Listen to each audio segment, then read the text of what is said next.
RCFM, Bella Anima, Marie-Ange Cook.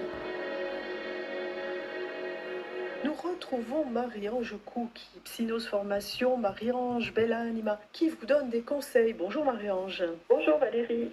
On parle des méthodes pour maîtriser son mental, éviter que tout ça tourne en boucle, renforcer la confiance qu'on a en soi. Et c'est difficile de se sentir chaque fois en confiance, dans toutes circonstances. C'est vrai Valérie, c'est vrai. C'est vrai que c'est difficile de se sentir sûr en toutes circonstances, d'avoir assez d'assurance, des fois pour s'affirmer professionnellement ou dans un contexte plus intime ou dans son couple avec sa famille. Mais vous savez, on ne peut rien mettre dans une coupe remplie. Certains esprits sont tellement pleins de fausses croyances, de culpabilité, qu'il est impossible d'y introduire du neuf et du constructif. Donc pensons à faire du tri avant. Il faut trier. Et nos doutes, souvent, Marie-Ange, ils nous enferment dans une image pas favorable de nous-mêmes. Oui, parce que c'est pour cette raison que l'esprit ouvert nous permet des idées positives, car finalement, qu'est-ce que c'est au juste la confiance en soi? Alors certains assurent d'en manquer et pourtant se comportent avec aisance. D'autres, en revanche, ne parviennent pas à cacher leur jeu, évitent de se retrouver au centre de l'attention, ont du mal à parler en public. Après, quelque part, ce manque de confiance ou ce que les personnes pensent, parfois c'est simplement un manque de calme intérieur, demeure un obstacle à l'épanouissement personnel, en s'empêchant de réagir comme on le souhaite et en s'enfermant dans la négativité et ensuite quelque part dans ses pensées qui viennent en boucle. Alors le but, c'est de faire comprendre à son esprit subconscient des convictions, des paroles sincères avec soi-même, capable de se transformer, de s'apprécier, d'avancer. Je vais vous donner un exemple d'un sportif qui se disait « j'arriverai pas, je suis nul, j'arriverai jamais à devenir un champion ». Au fil des exercices, il se répétait « je suis détendu, je suis calme, je suis serein, je suis sûr de moi ». À chaque match, je sais que je joue. Et je sais que même que mon subconscient a le pouvoir de prendre les commandes pour que je joue bien. Bien sûr, cette personne, il y avait tous les aspects du jeu, l'entraînement, la pratique, la discipline de l'esprit, du corps, l'alimentation, le sommeil, etc., etc. Mais après tout cela, il a saturé son mental de belles paroles qu'il fallait mettre en place et il devient, ce monsieur, un très très grand sportif. Et oui, donc bien repérer ces zones de confiance, c'est ça en fait. Oui, tout à fait. Il faut noter ses qualités sur des post-it, Marie-Ange, ou Oui. comment ça se passe? Oui, bien sûr, il faut noter ses qualités, mais en même temps aussi identifier de quel type de manque de confiance on doit travailler. Alors, c'est Isabelle Filiosa qui distingue 4 étapes en la matière. La confiance de base, également appelée sécurité intérieure. Notre savoir corporel, nos sensations, d'être à notre place, à notre écoute dans la vie. Le deuxième, c'est la confiance dans notre propre personne, en nos sensations, émotions, capacité d'affirmer nos désirs, nos besoins, nos compétences. La troisième, notre intelligence, nos talents, nos connaissances, nos capacités. Et la quatrième, la confiance relationnelle. La confiance en l'autre, nos capacités à tisser des liens durables. Et en fonction de l'étage qui nous manque, ou qu'on doit renforcer, il convient de travailler sur tel ou tel aspect de notre manque d'assurance. Et repérer aussi nos zones de confiance et de sécurité. J'ai confiance en moi, parce que si on ne voit pas aussi nos bons côtés, ça va aggraver. Donc à nous de voir nos parties positives. J'ai confiance en ce que j'éprouve, ce que je vois, ce que je ressens, mon humour. Et le fait de cocher, on va faire la liste des 20 qualités par exemple. Il faut faire la part des choses. Voilà, et se dire par exemple, parfois les gens me disent je sais pas, demandons autour de nous, quelles sont les qualités que tu aimes en moi, quelles sont les 3 qualités que tu me reconnais. Et comme vous dites, c'est disposer de ces post-it un peu partout, les coller sur les frigos, sur la table de nuit, les regarder, inspirer ces phrases notées et éprouver la qualité positive en soi, c'est-à-dire faire le lien entre ce qu'on a écrit en positif, inspirer cette phrase et ressentir dans le corps ce que cela permet de vibrer en positif avec une couleur, une pensée, une sensation. Eh bien, Marie-Ange Cook, on peut faire une petite piqûre de rappel en vous réécoutant en podcast. Si une chose ou l'autre vous a échappé, on vous retrouve demain pour continuer à parler de ce sujet sur RCFM dans Bella Anima. À demain. À demain, Valérie. RCFM, Bella Anima, Marie-Ange Cook. Nous retrouvons Marie-Ange Cook dans Bella Anima. Bonjour Marie-Ange. Bonjour Valérie. On donne des méthodes pour maîtriser son mental, éviter que tout ça tourne en boucle, Marie-Ange. Oui, Valérie, parce qu'après, à un moment donné, j'ai ces pensées, si elles revenaient, on va, vous savez, se les répéter avec une voix différente, on va changer de ton, à un certain moment, on va les saturer. C'est comme si c'était, par exemple, dans un disque rayé, et ce disque rayé, ben, à un moment donné, on va arrêter, on va se dire stop, on va le visualiser, on va le briser, on va le mettre à la poubelle, on va le mettre en morceaux, et on en est débarrassé. Et on va restaurer sa sécurité intérieure. Je suis capable de. Je vais respirer profondément. Je vais faire quelques pas de marche consciente, centrée sur mes pas. Je vais multiplier les contacts, voilà. Et je vais faire en sorte de changer ce que je peux changer, tout simplement. Tout un travail en fait de développement personnel pour nous améliorer, pour maîtriser notre mental, pour que ces idées qui reviennent sans arrêt, sans cesse, en boucle, pour faire le bilan du bon, du moins bon, Marie-Ange. Oui, tout à fait, Valérie. Et en même temps, s'accepter comme on est ne signifie pas rester avec des comportements toxiques ou dérangeants. Attention, hein. Par exemple, si on dit je suis colérique, je m'accepte comme je suis, ça ne nous rendra en rien heureux. Après, si je veux me dire je suis fumeur et je suis OK, et si je veux être non-fumeur, bien sûr, non. S'accepter comme on est ne signifie pas être complice de ce que l'on ne veut pas. Donc, accepter, vous savez, cette prière dite accepter ce qui ne peut être changé, accepter ce qui ne peut être changé, modifier ce qui peut l'être et avoir la sagesse de distinguer l'un de l'autre. Alors, bien sûr, parfois ce n'est pas si simple, on peut se faire aider par un thérapeute, mais d'une manière générale, l'acceptation passe par l'arrêt des comparaisons que nous nous imposons et qui nous désavantagent et nous dérangent. Tout à fait. On repère et on identifie en fait ces croyances. Oui, on va sortir de ces habitudes, parce que vous savez, les habitudes parfois sont confortables, elles forment des repères dans la vie, dans les relations, et elles donnent parfois une illusion de stabilité, de permanence. Et parfois, ça nous évite de nous poser trop de questions, notamment de quoi j'ai envie. Alors qu'aujourd'hui, c'est le contraire. Qu'est-ce que je veux à présent? Quelles sont mes valeurs? Quels sont les avantages que j'attends dans ma vie? Qu'est-ce qui est nécessaire pour moi pour avancer, atteindre mon objectif? Quel est le premier petit pas? Et si on prend le temps aussi de modifier des choses, voilà, le but c'est aussi de modifier des choses, de projeter. Et en même temps, en projetant, on a besoin de se forcer un petit peu à changer certaines habitudes. Le subconscient, il lui faut 21 jours pour mettre en place de nouvelles choses et s'autoriser à être différent. Vous savez, je vous donne un exemple. Il y a quelques étudiants qui ont accepté de participer à une expérience de laboratoire, repartis en 2 groupes. Ils devaient écrire au choix sur leur réussite passée et sur leur succès futur. Ils ont ensuite été filmés lors d'une interview afin d'étudier leur corps, leur langage corporel. Ils ont été soumis à des tests pour évaluer l'intensité de leurs efforts. Ceux qui avaient projeté leur avenir avaient mieux réussi au test que ceux qui avaient écrit sur leur passé. Ils avaient un langage corporel plus confiant, une posture. Et cette différence est encore plus marquée chez les étudiants de milieux plus défavorisés, bizarrement. Et ces résultats sont en accord avec la théorie de la motivation basée sur l'identité qui affirme que même en situation difficile, on peut réussir toujours mieux en imaginant un futur pour soi-même. Et cela correspond à nos valeurs et à notre mission de vie projetée. Oui, donc en fait, Marie-Ange, si je comprends bien, il faut dégager certaines croyances, certaines idées qu'on a dans notre tête. Oui, et donner à son subconscient, comme un compte en banque, des intérêts positifs. Il faut arrêter aussi de se dévaloriser constamment. Exactement. Il faut arrêter de se valoriser constamment, apprendre à s'apprécier, apprendre à s'aimer. Apprenez à vous aimer, Marie-Ange Cou, qui sur ses conseils, on vous retrouve demain à la même heure dans Bella Anima. À demain, Valérie. RCFM, Bella Anima, Marie-Ange Cook. Et nous retrouvons Marie-Ange Cou, qui Bella Anima, votre chronique pour se détendre sur RCFM. Quelques conseils pour vous. Bonjour Marie-Ange. Bonjour Valérie. On parle de développement personnel pour nous améliorer, pour maîtriser notre mental, pour éviter que tout ça revienne dans notre esprit, que ça tourne en boucle, pour faire le bilan du bon et du moins bon, Marie-Ange. Oui Valérie, faire le bilan aussi de nos difficultés. Plus nous serons conscients des conséquences négatives de notre défaut, de confiance sur la vie, et plus nous serons motivés à changer.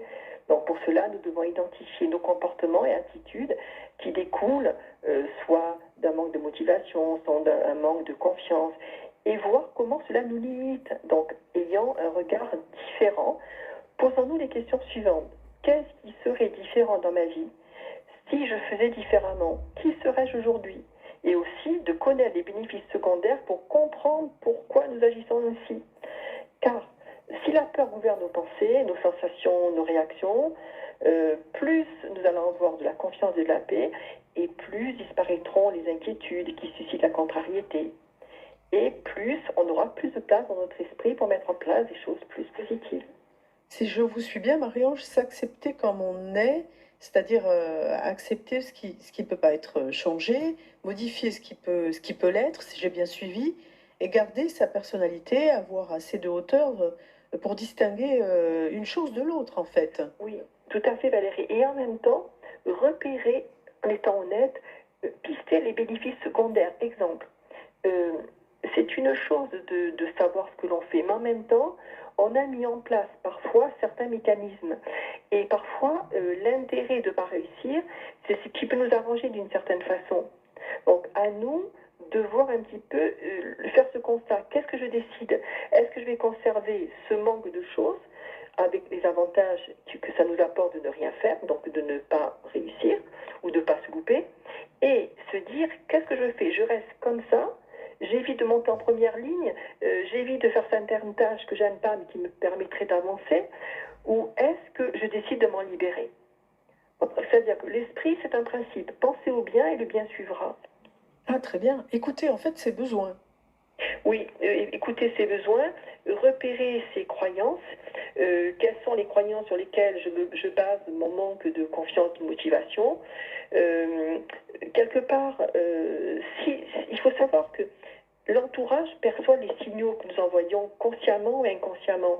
Par exemple, si la personne se dit je ne suis pas intéressant, ça va entraîner de la part de celui qui arrive à s'en convaincre une mise en retrait dans un groupe volontaire qui elle-même provoque chez les autres la conviction que nous ne désirons pas que la personne vienne vers cette personne. C'est-à-dire que c'est le mécanisme mis en place de la pensée qui va permettre aux autres, par exemple, de ne pas se rapprocher. Ce qui nous conforte dans l'esprit de la personne qui se dit je ne suis pas intéressant finalement, mais c'est provoqué par lui-même. S'autoriser à être différent, parfois à être soi, projeter de belles choses, Marie-Ange. Oui, et se dire j'avais la croyance d'être quelqu'un de super sympa, de super si, comment Oui. je me comporterai. Tout simplement. Donc se dire je suis capable, chaque jour je m'améliore, je suis en paix, je suis de plus en plus calme, je fais un nouveau pas, etc. etc. Petit à petit. Et demain, nous continuerons à parler de ce sujet avec vous dans Bella Anima. On peut réécouter bien sûr nos chroniques en podcast sur RCFM. À demain, Marie-Ange. RCFM, Bella Anima, Marie-Ange Cook. Nous retrouvons Marie-Ange Cookie dans Bella Anima. Bonjour Marie-Ange. Bonjour Valérie. Eh bien Marie-Ange, on continue à donner des conseils, enfin à nous-mêmes d'ailleurs, pour que tout aille mieux, que ça tourne moins en boucle dans notre esprit, tous les problèmes qui reviennent, l'auto-jugement, je suis nulle, cette semaine je me sens vide, sans force, pas de désir, il n'y a rien qui va. Qu'est-ce qu'on fait Marie-Ange? Alors, je vais accepter avec beaucoup d'humilité ce qui se passe. Je me dis, je suis à nouveau piégée. Je vais dépister la forme de pensée qui joue à cache-cache pour la simple raison, parfois qu'elle est installée depuis longtemps. Donc, on va l'accepter. On va dire, OK, je vais noter. Je vais voir à quel moment de la journée ça surgit. Est-ce que c'est le matin au réveil ou le soir au coucher? Combien de fois par jour? Et suite à ce constat, qu'est-ce que je décide? Est-ce que je garde cette pensée? Maintenant que j'ai compris, est-ce que je m'en libère? Est-ce que je vais utiliser certaines stratégies pour calmer le bavardage dans ma tête? Je vais me dire aussi stop. Vous savez, la fameuse métaphore du disque rayé, la voix que je vais transformer aiguë, plus grave. À un moment donné, le disque, je vais le jeter. Et je vais dire stop à mes pensées néfastes et donner de la légitimité à mes émotions. De quoi tu as besoin? On donne la légitimité à ses émotions. Alors qu'est-ce qu'on fait Ce qu'on fait Valérie, plutôt que de se déverser son mal-être ou sur les autres, des mauvaises interprétations, des événements, j'ai compris que j'avais le droit de revendiquer certaines choses. J'arrête de me faire souffrir pour rien. Je me dis que je suis capable de faire certaines choses. Je suis capable de transformer. Je vais repérer mes qualités. Je vais rééduquer mon mental. C'est un apprentissage de tous les jours. C'est comme si je changeais de position aussi. Vous pouvez nous donner des exemples de fameuses pensées qui reviennent en boucle, tout ça, ça cogite, badabi, badaba dans l'esprit? Oui, j'arrête pas de me dévaloriser, ta. Maintenant que je sais reconnaître, ouais, je suis pas capable, je vais faire la différence entre le réel et les pensées actives, ceux qui appartiennent à l'activité automatique, qui tournent en boucle, et aussi tout ce qui se passe. Donc, en même temps, je vais reprendre mes exercices, je vais renoter mes pensées positives. Durant la semaine, je vais être centrée sur une seule tâche, me dire, ok, là j'ai pensé ça pendant 2 minutes, je vais casser le système et je vais me rééduquer, me dire, chaque jour je vais bien, chaque jour je vais de mieux en mieux, je vais respirer, je vais noter mes scores afin de rester concentré dans l'instant présent. Et c'est vraiment une nouvelle façon de penser et de peser sa vie. En fait, Marie-Ange, oui, excusez-moi, c'est en fait, on focalise. Oui, et ici en même temps, se dire par exemple, je vais prendre 1 minute de temps pour me concentrer sur mon ventre. Je me mets à respirer en comptant dans ma tête. Et si je compte en respirant dans ma tête de 1 à 60, je vous garantis que l'agitation diminue. Mes pensées se calment. Et dans 1 minute, mon esprit est à nouveau disponible pour considérer la situation autrement. Ensuite, je vais décider de faire une liste et de prioriser mes pensées et mon corps qui me parle, par exemple d'un bon week-end dans mon voyage. Et là, c'est moi qui pilote le mental. Je suis dans le concret d'une réalité choisie. Alors après, bien sûr, Valérie, c'est un apprentissage à mettre en place régulièrement afin qu'il s'automatisme en positif. Et quelque part, si je me surprends à penser en tourner en boucle et que mon corps se crispe, je vais faire un exercice par exemple de relaxation. J'ai reconnu la force pensée de mon mental, je vais dire stop, je focalise sur une pensée positive et je me concentre dans l'instant. Et si c'est utile encore, ben je casse ce fameux disque, je le brise et je reviens dans mes pieds, dans mon bassin, je respirais tranquillement, pratiquer la respiration abdominale, pratiquer la marche consciente, etc., etc. Etc. Je focalise sur ce que je vis dans l'instant, si j'ai bien compris. C'est ça, Marie-Ange. Oui, c'est vrai Valérie, en me disant, je suis bien présent dans cet instant, dans mon corps, dans mes pieds, je regarde autour de moi, je fais le tour de la pièce, je pense à une chanson que j'aime, j'imagine un regard aimant. Je me suis mis en place là, tranquillement, dans un petit endroit. Je suis prêt pour une nouvelle étape, à retrouver mon équilibre, un état de disponibilité dans l'instant présent. C'est simplement piloter sa pensée. Après, vous savez, Rome ne s'est pas faite un jour, donc le but, c'est de s'entraîner régulièrement pour y parvenir progressivement. Piano, piano. Merci à vous, Marie-Ange. On se retrouve demain dans ce cookie. Et nous retrouvons Marie-Ange Cookie. Bonjour, Marie-Ange. Bonjour, Valérie. Des conseils pour se sentir mieux, Marie-Ange, avec Bella Anima. Alors, on essaye de évacuer de notre esprit toutes ces pensées négatives qui reviennent. Pas toujours simple au quotidien, par de petites touches. On ouvre un petit peu des fenêtres de possibilités, tout un champ du possible. Comment ça se passe? Oui, vous savez, nous savons à présent que chaque expérience, pensée, comportement peut modifier le cerveau. Alors, c'est avec l'entraînement, dans ces apprentissages, on va réagir de mieux en mieux, prendre du recul, moins mal penser. Et c'est la fréquence de nos ondes cérébrales qui se modifie en fonction de notre état mental plus positif. Voilà, je vais prendre une pause, quelques secondes. Et la fréquence de nos ondes cérébrales se modifie en fonction de nos états mentaux. Alors après, bien sûr, on a les ondes bêta. C'est l'état de veille. Vous savez, quand on travaille, quand on fonctionne au travail plus avec l'hémisphère dominant, le mental gauche, c'est celui qui nous permet d'analyser, de réfléchir dans notre travail. Après, nous, notre but, c'est les ondes alpha, qui correspondent à l'état de rêverie, dans le langage de ce que je pense, la pensée créatrice, comment je désire que l'on me traite, on se traitant personnellement de mieux en mieux. Et toutes ces ondes vont permettre aussi de calmer le mental. Assurance, confiance en soi, mettre de la distance, réduire les pensées négatives. Il vaut mieux avoir des pensées positives plutôt que des pensées dévalorisantes, Marie-Ange. Oui, c'est le travail sur les processus internes qui apprend, quant à lui, à mettre de la distance entre les événements pas faciles, en examinant ce qui nous pousse à les revivre, réduire les pensées négatives ou dévalorisantes, Et également, pendant les séances, le travail sur le passé, parfois. Il s'agit parfois, pour certains, de chercher le souvenir responsable d'une mauvaise habitude ou d'un préjugé pour ensuite atténuer et faire en sorte que ça ne bloque plus les situations. Et vraiment, la confiance en soi, l'assurance, permet de lutter contre ces petites voix intérieures. Et si les pensées sont saines, nos actions seront saines.